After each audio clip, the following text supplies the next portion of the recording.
Welcome to 24 Hours in Qatar. We flew on the long-haul flight from Washington, D.C. to Doha on Qatar Airways, a review of which is coming separately.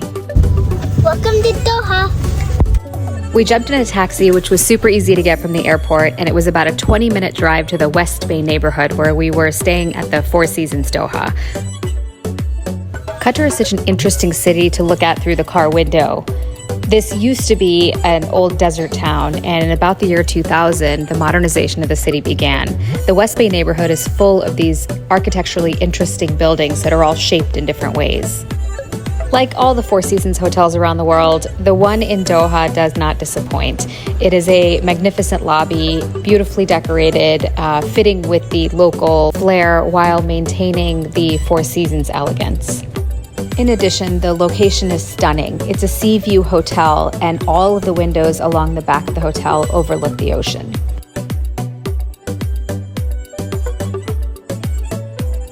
This is one of the ambassador suites. We stayed up on the 14th floor, and as you can see, the view from every room is stunningly beautiful. Fun fact, that circular building you see through the window is actually the world's largest Nobu restaurant. After checking in, we took a short Uber over to the Katara neighborhood. Our first stop was a street food stall station called Tasty Street. Even if you don't actually have dinner here, and we didn't, we had reservations at a nice restaurant in Katara called Boho Social. It's still a fun place to walk around. There's some cool neon art and these cool neon flamingos. And so we did that first before heading over for dinner.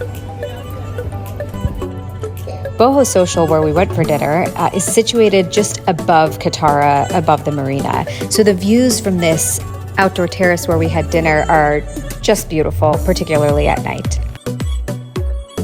Our next evening stop was the Lusail neighborhood, which holds what is arguably the most iconic building in Doha, the Raffles Hotel, which is shaped like a crescent.